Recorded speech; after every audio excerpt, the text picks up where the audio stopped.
Welcome to the last fan reaction video. This will be what you guys commented on the finale for what just happened. And we'll talk about some season 3 stuff, and we'll get in as many comments as we can. But one of you guys who commented, or all written down right here, Ooh. one of you guys are going to win one of these hats. So that'll be at the end. Stay tuned. Okay, so before we get into the fan comments, let's just see what M. Night Shyamalan had to say on regards to the season finale, Josephine, episode 10 of season 2, as well as what we think might come for season 3. So let's see what he has to say. This is straight from the horse's mouth.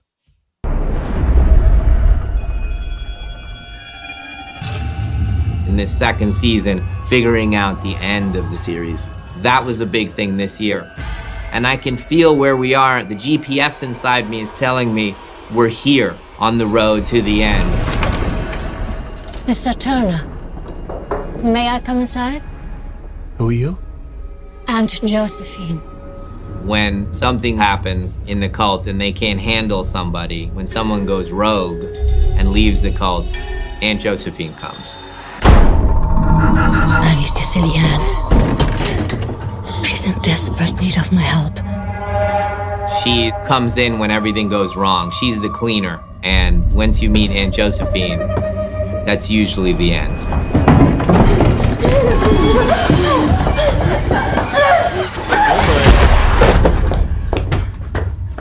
It's interesting how you have a Leanne that's going to be unapologetic and say, I'm no longer going to listen to rules. I'm going to do what I want to do. And she's saying, I want to be a part of this family. And there's really... Dude, did you see her eyes there?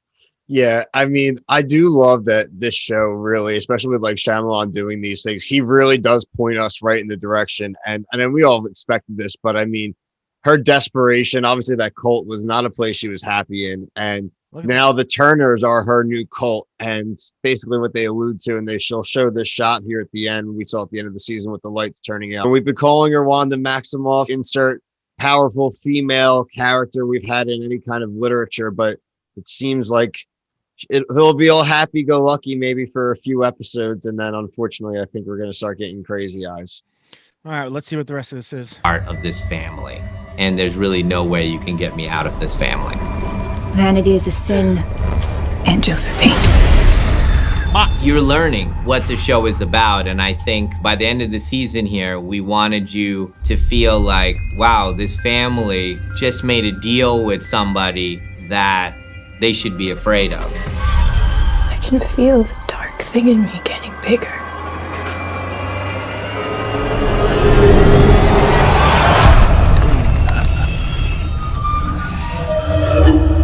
I love, she says she can feel the dark thing in her getting bigger, and then literally the whole street goes dark right when she said that.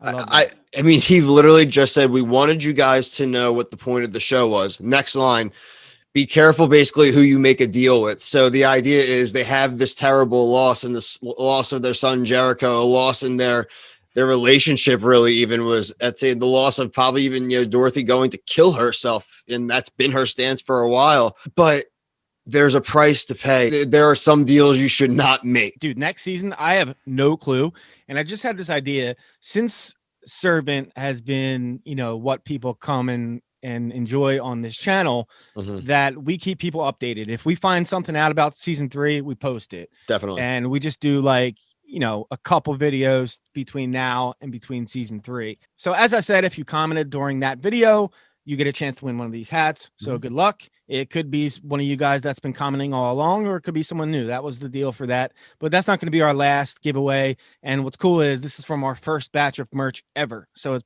there was barely any made. I don't even have one. Yeah, there's barely any made. Okay, first off, Aaron Hill, bye Josephine. Yep, she's gone. She gone. Along with that, Steve Walls, Toasty. She got toasted. Yes. A couple people saying good job. Brian Volk, good work, boys. Thank you. Emily Balog, great vid. Thank you. And also the guy who thought our voices were swapped. Aaron Yeah. Brooks, he says, great work, boys. So thank you, everyone, so much. We love this show. This was fun for us. And it was even more fun seeing you guys having fun with us. And I have a Josephine theory that I did express in the comments today. I try to reply as many as I can, guys. Today I actually hit most of them. I'm starting to think just like how Aunt George, Uncle George and Aunt May, we found out weren't biological aunt and uncles. I'm curious if Josephine's like a title. Like, are we gonna meet like Aunt Josephine next year, but this time they bring like a younger, more intense one, or like the next level of Aunt Josephine? I think that's my little tinfoil theory right now. Yeah, definitely could be. There's gonna be someone else that's gonna be in charge. Now, the way M. Night made her sound like was like she was the hammer. Like once you get The her cleaner, yeah, you're gone, you're dead. So I don't know if she was supposed to be more powerful or Leanne is coming into her powers more quickly because maybe she's dark side. You know, you never know. Another one quickly, Lucia ST. Thank you guys for all the reviews of the episodes. It was so much fun. I didn't have any theories because really I didn't know what was happening the whole season. I was so clueless. So it was really interesting to see other people's theories and comments. Sorry for my English. It's my second. Oh, you did great. Oh, dude, you sound way better than me. And honestly, hey, that's why we wanted to open it up to the fans. I mean, me and Dan are big fans of the show, but we knew that just our two opinions weren't everything that's out there, and we have committed and we have kept to this. We have not Googled or looked anything up about the show. We have not looked up any theories ourselves. So everything we've discussed, we take from you guys, and that's what made this so fun and genuine. And we hope that's why you guys have enjoyed it. So. Yeah, I totally agree with that sentiment. And yeah, if you want more of us talking, we have a podcast that we release episodes every week. It's on every podcast platform, and it's called Invaders. So check it out if you'd like to. All right, so one more thing before I pass it over to Bill here. AA Wien.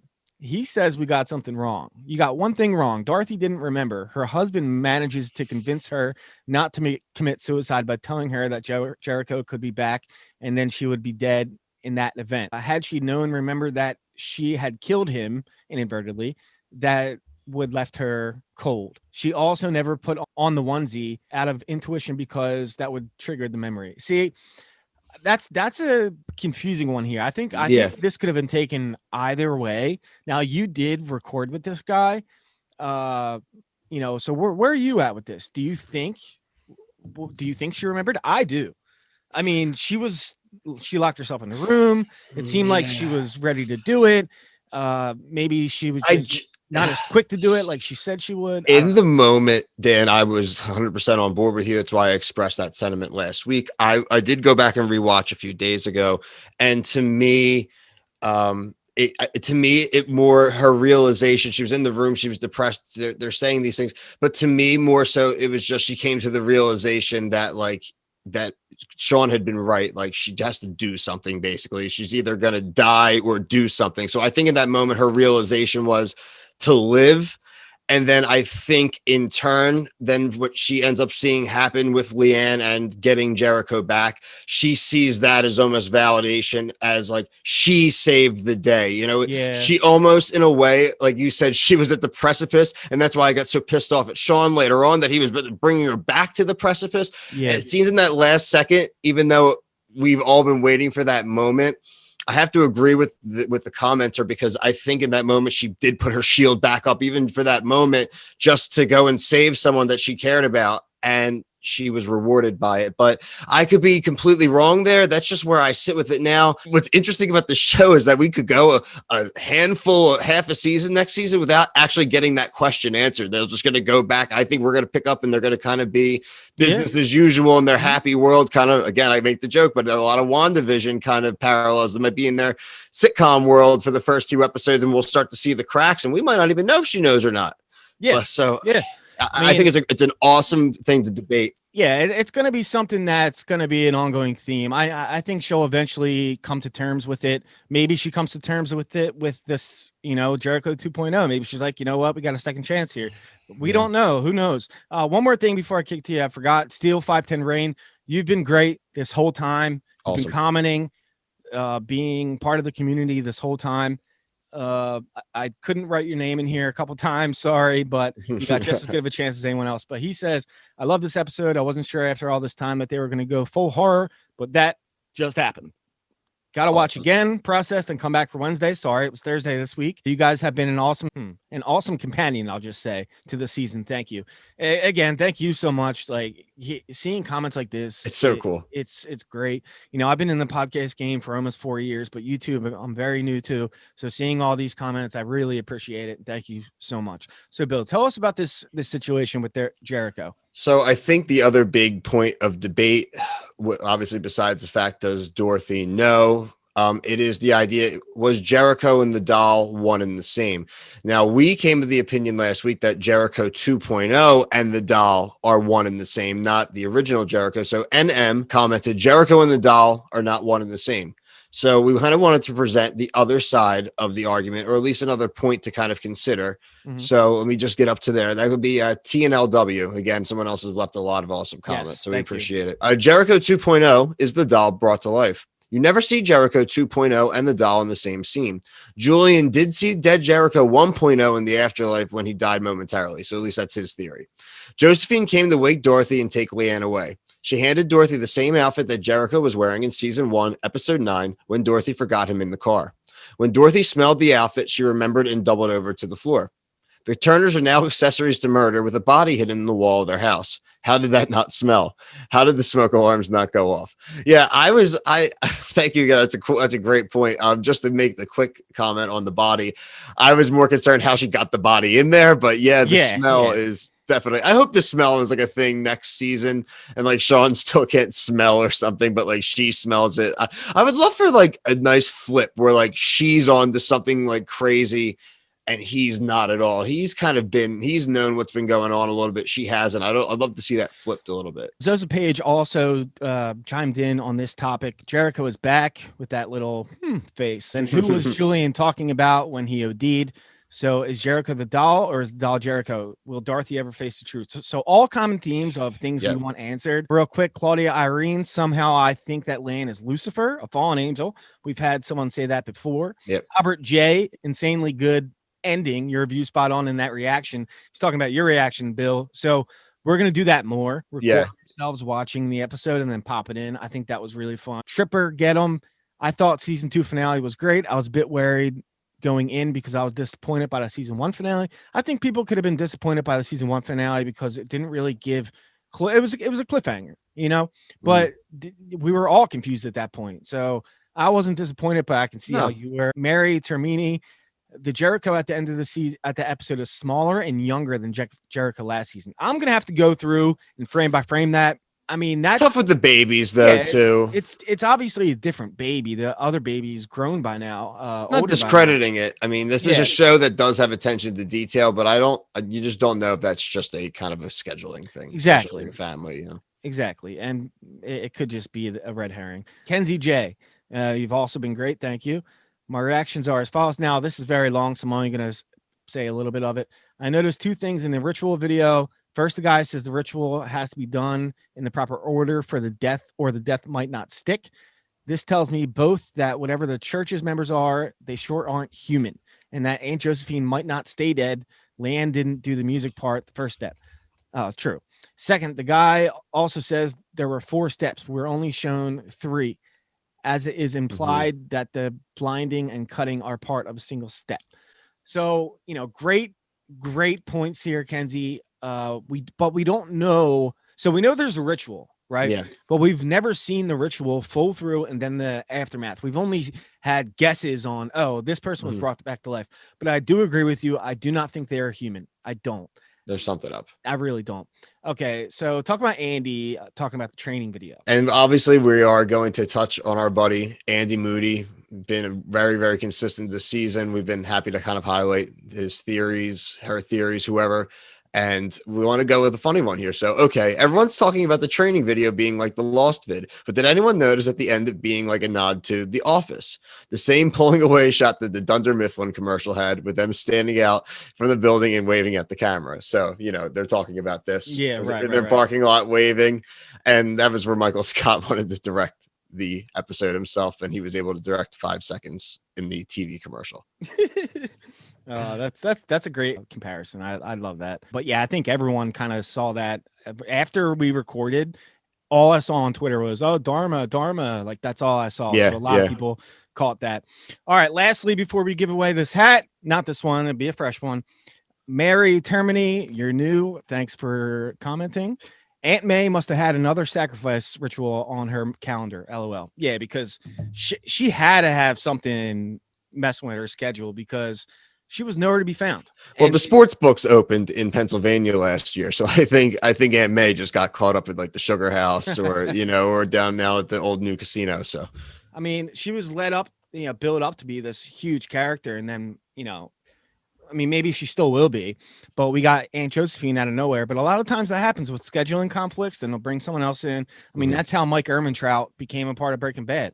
Yep. So, all right, you guys are the shit. Remember, we're going to keep giving you updates on, what's to come. Just subscribe, follow us we're on all the social medias. We'll cover any show you guys want. Just write it in the comments. We're going to do Falcon and the Winter Soldier on Friday. We're going to do Invincible on Sunday. So yeah, we got a lot of more content coming. So yeah, subscribe.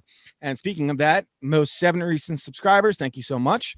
Octavio, M. Chris Warbler, Mama Nia, Doria Honor, Jake the Movie Man, Nice. Aki, On the Way Productions. Thank you guys all so much. Let's give this thing away, shall we? Give away a hat by drawing something out of a hat. Out of the hat, one of the hats. Dan, what do we want to say? How long you want to give people to claim, and then we'll do a backup one? I don't know. Give them like a week. Yeah, at least. Yeah. I'll pull a couple extra names. You guys backups. can have. I'll put up a picture right here of we have masks. If you want a mask, just let me know and I'll send it your way. So yeah, we'll start with that. We'll give. I got 4 masks that I can give away. So we'll start with them. Okay. Mask. You are eligible for a mask. Aaron Brooks. Hey. The guy who thinks we have different swapped voices. This is like a setup. I can already see it. Andy Moody. Oh, Andy. This is totally a setup. It looks like it is. I know. And I'm not pulling from the hat. Okay. So 2 more masks, and we're going to have another merch drop sometime in the summer. Better stuff, too. Really cool stuff. Tripper Get 'em. Nice. This doesn't work, so don't even. It's fine. Can you even Dan see would it? not make that up. Yeah, it's there. Trust me. Tripper was the one that liked this finale, didn't like the first season finale. Yes. Okay, one more mask and then the hat. Albert J. You got a mask if you want. You get a mask. You get a mask. Okay. You get a mask. Only 4 of you get masks. And a hat of, there's probably 8 of these in existence in the whole world. And you're going to have one. Kenzie J. Kenzie J. Kenzie J, you win the hat. So, yeah, thanks so much to everyone that has commented, subscribed, and been part of this fun ride. Yeah, so to claim your prizes, email sceneinvaders@gmail.com or follow us on any of our social media pages, DM us or something like that, and we'll get in touch and we'll ship it your way. All right. Thank you, guys. We'll see you on Friday. See you Friday.